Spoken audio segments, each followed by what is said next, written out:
Hi friends, welcome back to our channel. ఈరోజు వీడియోలో Emmy and tasty homemade chicken pickle అయితే చూపించబోతున్నాను. అది కూడా ఆంధ్ర స్టైల్లో చూపించబోతున్నాను. సో వీడియో అయితే ఎక్కడా కూడా స్కిప్ చేయకుండా చూడండి. అలాగే నా ఛానల్ని సబ్స్క్రైబ్ చేసుకొని ఫాలో చేస్తూ నన్ను సపోర్ట్ చేస్తున్న ప్రతి ఒక్కరికి కూడా చాలా థ్యాంక్స్ అండి. లైక్, షేర్స్, కామెంట్స్ చేస్తున్న వారందరికీ కూడా చాలా చాలా థ్యాంక్స్ అండి. అలాగే ఎవరైనా సరే ఫస్ట్ టైం నా ఛానల్ విజిట్ చేసినట్లయితే సో ప్లీజ్ మీరు కూడా నా ఛానల్ సబ్స్క్రైబ్ చేసుకొని పక్కనే ఉన్న బెల్ ఐకాన్ అయితే క్లిక్ చేయండి. సో ఇంకా లేట్ చేయకుండా వీడియోలోకి అయితే వెళ్ళిపోదాం. ఆల్రెడీ చికెన్ పికిల్ అయితే మీరు చాలామంది చేస్తుంటారు, చూస్తుంటారండి. నేనైతే నా స్టైల్లో చూపించబోతున్నాను. సో ప్లీజ్ ఈ వీడియో కనుక మీకు నచ్చినట్లయితే తప్పకుండా వీడియో చూశాక లైక్ చేయండి, షేర్ చేయండి, కామెంట్ కూడా చేయండి. నేనైతే తప్పకుండా మీకు రిప్లై ఇస్తాను. ఇప్పుడైతే చికెన్ పికిల్ కోసం నేనైతే 1 కిలో బోన్లెస్ చికెన్ తీసుకున్నాను. ముందుగా చికెన్ని శుభ్రంగా వాటర్తో 2 టైమ్స్ క్లీన్ చేసి తడేం లేకుండా పక్కనే పెట్టుకున్నాను. దానిలో 1 స్పూన్ పసుపు, 1 స్పూన్ కళ్ళుప్పుని పౌడర్ చేసి 1 స్పూన్ అయితే వేసానండి. దానిలోనే ఒక 1 స్పూను కుకింగ్ ఆయిల్ అయితే వేసి కలిపి ఒక 10 మినిట్స్ పక్కనే పెట్టుకున్నాను. ఈ 10 మినిట్స్లో మసాలా అయితే ప్రిపేర్ చేస్తున్నాను. దానికోసము 2 స్పూన్స్ ధనియాలు, చిన్న దాల్చిన చెక్క ముక్క, 8 లవంగాలు తీసుకొని కొంచెం అయితే ఫ్రై చేయాలండి.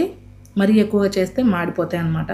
కొంచెం ఫ్రై చేశాక దానిలోనే ఒక 4 యాలకులు కూడా వేసుకోవాలి. అయితే యాలకుల ఫ్లేవర్ మాకు అంతగా ఇష్టం ఉండదు కాబట్టి నేనైతే యాలకులను అయితే స్కిప్ చేశాను. ఇష్టం ఉన్న వాళ్ళు అయితే వేసుకోవచ్చు.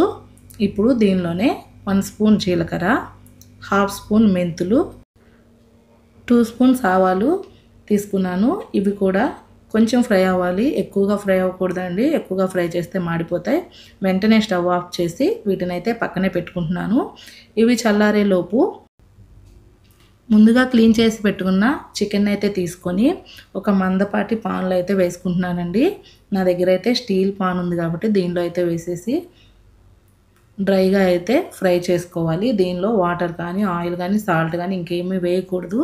ఆల్రెడీ దీనిలో కొంచెం సాల్ట్, పసుపు, 1 స్పూన్ ఆయిల్ వేసాం కాబట్టి వాటితోనే చికెన్లో ఉన్న వాటర్ కూడా ఊరి అవి కూడా బయటకు వస్తుంది అనమాట. ఆ వచ్చిన వాటర్ కూడా పూర్తిగా ఇంకిపోయే వరకు మీడియం ఫ్లేమ్లో డ్రైగా ఫ్రై చేసుకోవాలి. మధ్య మధ్యలో కలుపుతూ ఈ విధంగా అయితే ఫ్రై చేసుకుంటున్నాను. చూస్తున్నారు కదా, వాటర్ అయితే వచ్చాయి. ఆ వాటర్ కూడా డ్రై అయిపోతున్నాయి. పూర్తిగా చికెన్లోని వాటర్ అంతా డ్రై అయిపోయే వరకు ఈ విధంగా ఫ్రై చేసుకొని పక్కనే పెట్టుకున్నాను.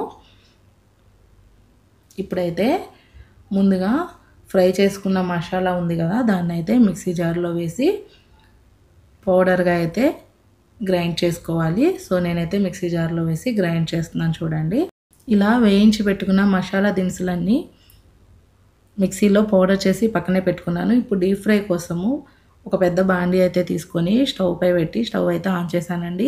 ఆన్ చేశాక 300 ml వరకు అయితే ఆయిల్ తీసుకున్నాను.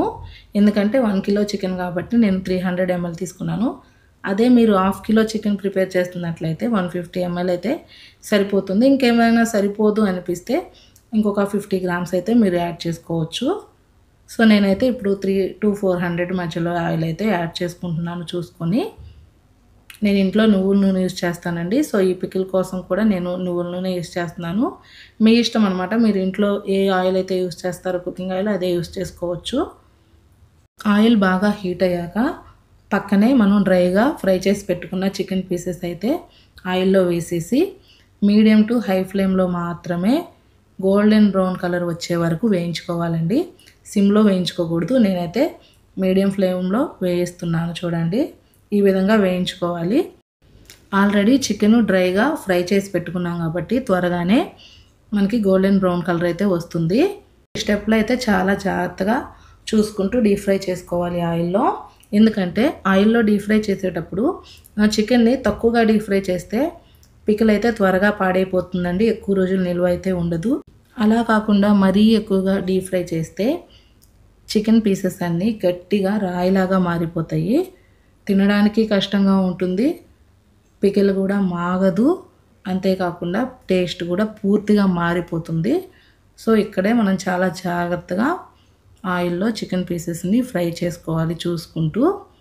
నేనైతే కరెక్ట్గా ఫ్రై చేసుకున్నాను. ఫ్రై చేసుకున్న పీసెస్ని ఇలా స్ట్రైనర్తో పక్కనే ఒక ప్లేట్లో అయితే తీసుకుంటున్నానండి. స్టవ్ని అయితే ఈ టైంలో సిమ్లో అయితే పెట్టేసుకొని వీడియోలో చూపిస్తున్నట్లుగా చికెన్ పీసెస్ అన్నింటినీ కూడా స్ట్రైనర్తో ప్లేట్లు అయితే తీసి పక్కన పెట్టేసుకున్నాను. ఇప్పుడు ఫ్రెష్గా రెడీ చేసి పెట్టుకున్న అల్లం వెల్లుల్లి పేస్ట్ 2 స్పూన్స్ ఇదే ఆయిల్లో వేసి బాగా ఫ్రై చేసుకోవాలి. ఇది బాగా ఫ్రై చేసుకుంటేనే మనకి పచ్చడి ఎక్కువ రోజులు నిల్వ ఉంటుంది. చికెన్ పీసెస్ సాఫ్ట్గా ఉండాలండి, విరిస్తే విరిగేలాగా ఉండాలి. ఇప్పుడు ఇదే ఆయిల్లో పక్కనే ప్లేట్లో తీసి పెట్టుకున్న చికెన్ పీసెస్ అన్నింటినీ కూడా వేసి కొంచెం వేడైతే మనకైతే ఆయిల్ అనేది పొంగుతూ కనిపిస్తుంది. సో ఈ విధంగా ఒకసారి తిప్పుకుంటున్నాను, చూస్తున్నారు కదా, ఆయిల్ అయితే ఇలాగా పొంగుతున్నట్లు కనిపిస్తుంది కదా. ఈ టైంలో ముందుగా ప్రిపేర్ చేసి పెట్టుకున్న మసాలా పౌడర్ని అయితే యాడ్ చేస్తున్నాను. ఇది యాడ్ చేశాక ఫ్రెష్గా రెడీ చేసి పెట్టుకున్న గొడ్డు కారం అయితే 1/2 కప్ వేసుకోవాలండి. నేనైతే 1 కిలో చికెన్ తీసుకున్నాను కాబట్టి చిన్న బౌల్తో 1/2 కప్ వేసుకున్నాను. అంటే 4 స్పూన్లు అయితే ఉంటుంది. మీరు 1/2 కిలో తీసుకున్నట్లయితే దానిని బట్టి ప్రతిదీ కూడా హాఫ్ చేసుకుంటూ మసాలా అయితే ప్రిపేర్ చేసుకోండి. సాల్ట్ ఆల్రెడీ 1 స్పూన్ అయితే వేసాను కాబట్టి 1/2 కప్ అయితే వేస్తున్నాను. అన్నీ వేసాం కాబట్టి ఒకసారి కలిపి స్టవ్ అయితే ఆఫ్ చేసి ఈ పికిల్ని తీసి పక్కనే పెట్టుకున్నాను. ఇది పూర్తిగా చల్లారాక 4 లెమన్స్ అయితే తీసుకున్నాను. ఎందుకంటే నేను 1 కిలో చికెన్ తీసుకున్నాను కాబట్టి నాకు మీడియం సైజ్ 4 లెమన్స్ అయితే సరిపోతాయి. మీరు 1/2 కిలో తీసుకున్నట్లయితే 2 లెమన్స్ తీసుకొని రసం తీసి కలుపుకోండి. నేను కిలో చికెన్ తీసుకున్నాను కాబట్టి 4 లెమన్స్ తీసుకొని పూర్తిగా చల్లారాక మాత్రమే ఈ లెమన్ జ్యూస్ అయితే కలిపాను. ఈ పికిల్లో నేను అప్పటికప్పుడు రెడీ చేసుకున్న గొడ్డుగారం అయితే యూజ్ చేశాను. దానివల్ల కలర్ అయితే మంచిగా ఉంది. సో మీరు కూడా ఎప్పుడైనా ఇలా చికెన్ పికిల్ ట్రై చేస్తున్నట్లయితే అప్పటికప్పుడు గొడ్డుగారం ప్రిపేర్ చేసుకొని వేసుకోండి, మంచి కలర్ అయితే వస్తుందన్నమాట. ఇప్పుడు ఈ పికిల్ని ఒక గ్లాస్ బౌల్లో తీసుకొని గాలి చొరబడకుండా ఒక లిడ్ అయితే పెట్టేసి పక్కనే ఇలాగే 48 అవర్స్ అంటే 2 డేస్ కంప్లీట్గా పక్కనైతే పెట్టేసుకోవాలి. సో ఈ విధంగా పికిల్ని అయితే రెడీ చేసుకున్నాక బౌల్లో తీసుకొని మూత అయితే పెట్టేసి 48 అవర్స్ అంటే 2 డేస్ పక్కనైతే పెట్టాను. ఇప్పుడైతే 2 డేస్ తర్వాత పికిల్ ఎలా ఉందో క్లిప్ అయితే యాడ్ చేస్తున్నాను చూడండి. 48 అవర్స్ అయితే గడిచిపోయాయి, అంటే 2 డేస్ గడిచిపోయాయి. సో ఇప్పుడు పికిల్ చూడండి, ఆయిల్ అంతా కొంచెం పైకి తేలినట్టు కనిపిస్తుంది కదా. సో పికిల్ అయితే రెడీ అయిందండి మనం టేస్ట్ చేయడానికి. So yummy and tasty spicy chicken pickle Andhra స్టైల్లో రెడీ అయితే అయిపోయింది. ఇప్పుడు దీన్ని ఒక 8 గ్లాస్ జార్లో తీసుకొని ఫ్రిడ్జ్లో అయితే స్టోర్ చేసుకుంటే చాలా ఈజీగా 2 నుంచి 3 నెలల పాటు ఈ పికిల్ని అయితే నిల్వ చేసుకోవచ్చండి. సో ఈ విధంగా మనకి తినాలనిపించినప్పుడు ఈ Andhra style yummy and tasty chicken pickle అయితే మనం టేస్ట్ చేయవచ్చు. దీన్ని రైస్లోను టిఫిన్స్లో కూడా తీసుకోవచ్చు. ఎవరి టేస్ట్కు తగ్గట్టు వాళ్ళైతే టేస్ట్ చేయొచ్చండి. ఈ వీడియో చూసి ఎవరైనా చికెన్ పికిల్ అయితే రెడీ చేసినట్లయితే మీకు ఎలా వచ్చిందో, టేస్ట్ ఎలా ఉందో, కలర్ ఎలా ఉందో ప్రతిదీ కూడా నాకు కామెంట్ బాక్స్లో కామెంట్ అయితే చేయండి. నేనైతే ఈరోజు 1 కిలో చికెన్ తీసుకున్నాను కాబట్టి ఈ పికిల్లో యూజ్ చేసిన ఇంగ్రీడియంట్స్ అన్నీ కూడాను 1 కిలో చికెన్కి సరిపోయేలాగా తీసుకున్నాను.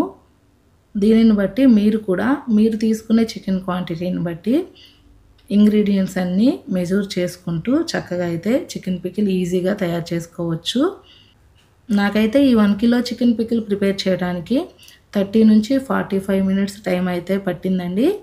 అంటే మీరు తీసుకునే చికెన్ క్వాంటిటీని బట్టి టైం అయితే ఉంటుందన్నమాట. 1/2 కిలో చికెన్ అయితే చాలా తక్కువ టైంలో అయితే మనం ప్రిపేర్ చేసుకోవచ్చు. కాకపోతే పికిల్ 2 డేస్ మాగాక టేస్ట్ చేయాలి కాబట్టి 2 డేస్ తర్వాత క్లిప్స్ అయితే యాడ్ చేశానండి టేస్ట్ చేస్తూ. ఇదండి ఇవాల్టి వీడియో. ఈ వీడియో కనుక మీకు నచ్చినట్లయితే లైక్ చేయండి, షేర్ చేయండి, మర్చిపోకుండా కామెంట్ కూడా చేయండి. నేనైతే మీకు తప్పకుండా రిప్లై ఇస్తానండి. అలాగే ఫస్ట్ టైం నా ఛానల్ ఎవరైనా విజిట్ చేసినట్లయితే సో ప్లీజ్ సబ్స్క్రైబ్ చేసుకొని ఫాలో చేస్తూ మీ సపోర్ట్ని కూడా నాకు తెలియచేయండి. అలాగే ఇప్పటి వరకు నాకు సపోర్ట్ చేసిన ప్రతి ఒక్కరికి కూడా చాలా థ్యాంక్స్ అండి. మళ్ళీ నెక్స్ట్ వీడియోలో కలుద్దాం. Thank you all. Thank you for watching. Thank you.